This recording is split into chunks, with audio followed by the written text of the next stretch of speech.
Bonjour à tous et bienvenue dans ce nouvel épisode de Science Num, le podcast qui donne la parole à ceux qui cherchent et ceux qui trouvent. Aujourd'hui, mon invité est Nesrine Kahanish. Bonjour Nesrine. Bonjour Annick, bonjour à tous. Vous êtes maître de conférences en cybersécurité et protection de la vie privée à Télécom Sud Paris. Vous êtes également membre de la chaire Valeurs et politique des informations personnelles de l'Institut Mines Télécom. Vous avez enseigné à l'université de Sheffield en Angleterre. Vous êtes passé par Stanford en Californie. Mais vous n'avez jamais été très loin de TSP puisque vous avez fait votre thèse de doctorat et votre post-doctorat. On comprend que vous avez un grand attachement à TSP. En fait, j'ai toujours trouvé TSP et le département qui m'a accueilli, donc RST, un environnement agréable, convivial. J'avais cette liberté à identifier les enjeux à résoudre et à travailler sur des thématiques dont moi-même je suis convaincue, notamment la protection de la vie privée. Vous avez obtenu un financement de l'ANR, l'Agence nationale de la recherche, qui s'intitule JCJC pour jeunes chercheuses et jeunes chercheurs. À quels travaux allez-vous consacrer ce budget ? Mon projet vise à assurer une meilleure protection de la vie privée de façon équitable pour les services de santé.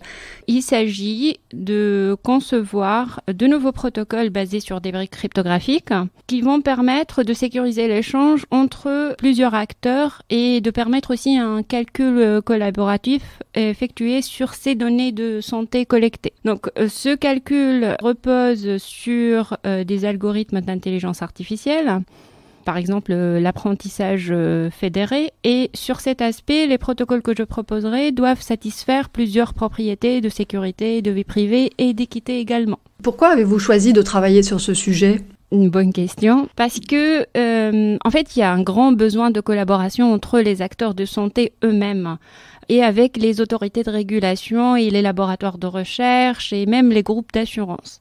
En fait, ceci a été récemment amplifié avec la crise sanitaire où on a souligné un manque de collaboration effective.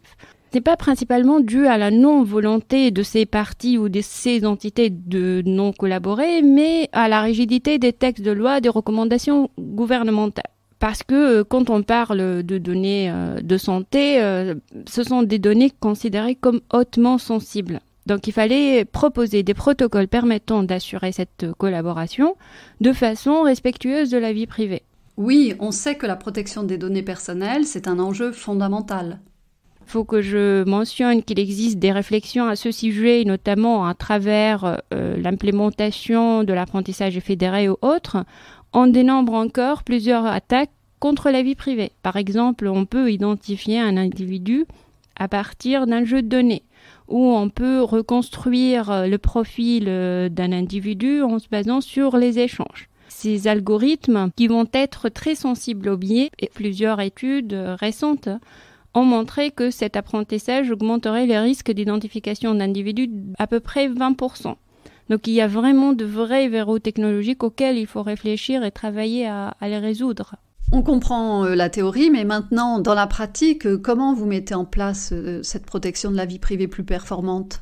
Ma proposition principale porte sur l'implémentation des échanges chiffrés entre les acteurs qui disposent des données de santé, par exemple une clinique, et ceux qui vont assurer le calcul, un serveur de calcul distant. Donc cet échange basé sur des techniques de chiffrement avancées va permettre aux acteurs de calcul de mieux cibler et élire les acteurs pertinents disposant d'un jeu de données qui satisfassent leurs besoins de calcul. Sans être capable d'identifier des individus parmi les informations échangées, ou même d'inférer certaines propriétés des jeux de données dont les acteurs finaux disposent. Donc ainsi, je vais diminuer considérablement le risque de plusieurs attaques contre la vie privée, notamment ceux d'identification et de reconstruction dont j'avais parlé. Quand vous parlez de protection de la vie privée de façon équitable, ça veut dire quoi exactement ? En fait, l'équité est une notion très large. Et le problème d'équité auquel je fais référence est en lien avec le biais que peut engendrer certains algorithmes d'intelligence artificielle s'ils sont entraînés eux-mêmes sur des données qui impactent les individus. Là, on parle de données de santé. Donc, par exemple, quand on utilise ces algorithmes pour évaluer le risque de développer certaines maladies, ou quand on utilise automatiquement un CV, ou même quand on fait de la justice prédictive, en essayant de comprendre les récidives. Donc, ces systèmes-là vont capturer ces biais-là ou même les amplifier. Donc là, moi, je m'intéresse à ces biais-là et à les comprendre, à les corriger dans un contexte de service de santé, en particulier avec des données très sensibles. Et les entreprises dans tout ça, est-ce qu'il y en a qui s'impliquent dans vos travaux ? Oui, il y a 2 industriels. Medtronic, qui est une entreprise de technologie de santé, et également Reliance, qui est un groupe d'assurance en particulier pour les services de santé. Ces 2 industriels s'intéressent au traitement respectueux de la vie privée, notamment dans le cadre de leur activité qui touche à des données très, très sensibles. Mais en général, en étant membre de la chaire Valeurs et politique des informations personnelles, j'ai travaillé avec plusieurs entreprises qui ont soutenu les travaux de la chaire. En particulier, je peux citer par exemple Quant, c'est le moteur de recherche respectueux de la vie privée. On a proposé des solutions qui ont été publiées dans des conférences internationales également. Et dans votre champ de recherche, quels sont les verrous technologiques à lever ? Tout d'abord, l'accès aux données de santé. L'accès aux données réelles de santé est très très difficile, voire impossible pour certains types de données si on parle d'ADN ou autre. Et ceci en raison de contraintes à la fois juridiques, mais aussi éthiques.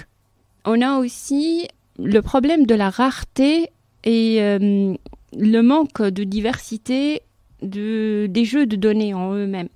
Le calcul effectué sur un seul site médical peut être insuffisant et ne peut pas atteindre le degré de précision souhaité, par exemple pour la précision de classifier certaines maladies. Donc cela va rendre les solutions de soins de santé basées sur l'intelligence artificielle ou sur les algorithmes intelligents inefficaces.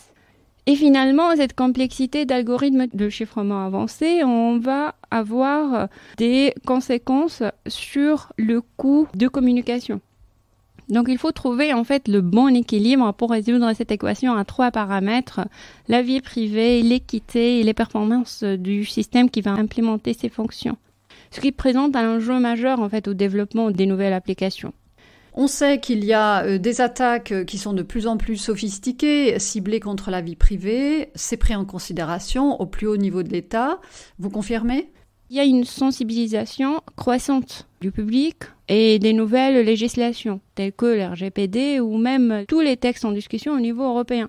Donc il est urgent de relever les défis de la confidentialité de l'intelligence artificielle et de la protection de la vie privée en général, afin d'ouvrir la voie à la prochaine génération des systèmes pour se positionner. Donc il y a un vrai enjeu de compétitivité.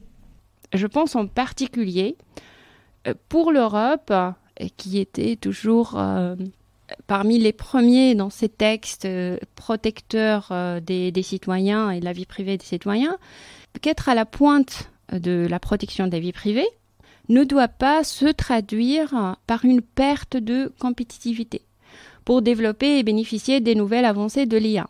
Il faut aller dans ce sens-là et proposer de nouvelles solutions parce qu'il y a un besoin urgent d'une confidentialité et il faut adapter ces techniques émergentes à ce contexte général. Nesrine, nous avons compris les enjeux de la vie privée, un sujet à la pointe dont on entend parler de plus en plus. Mais comment motivez-vous les jeunes ingénieurs pour travailler avec vous ?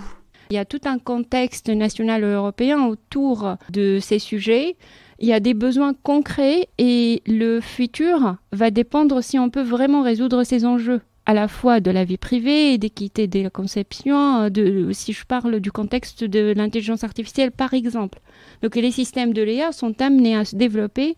Si on n'est pas capable de résoudre ces enjeux maintenant, on risque d'avoir des enjeux sociétaux très très importants. Merci Nesrine. Pour ceux qui veulent aller plus loin, 1 ou 2 lectures à recommander sur les algorithmes intelligents ? Un premier livre de Cathy O'Neil, Weapons of Math Destruction. Donc ce livre-là, il décrit comment les algorithmes peuvent amplifier les inégalités et fragiliser les démocraties. Donc ça, dans un cadre général, mais aussi un livre un peu plus académique, je peux dire, qui décrit des enjeux récents aussi autour de la protection de la vie privée. Il s'appelle Privacy is Hard and 7 Other Myths de Hoffman. Il parle de la collecte et de traitement de données et il montre comment la technologie elle est rentrée dans nos vies. Il propose des solutions et quelques recommandations en termes de conception d'algorithmes et en termes d'utilisation en fait de la nouvelle technologie. Merci Nesrine Kahanish. C'était Science Num, un podcast soutenu par le Carnot Télécom et Société Numérique. On se retrouve très vite pour un prochain épisode. À bientôt.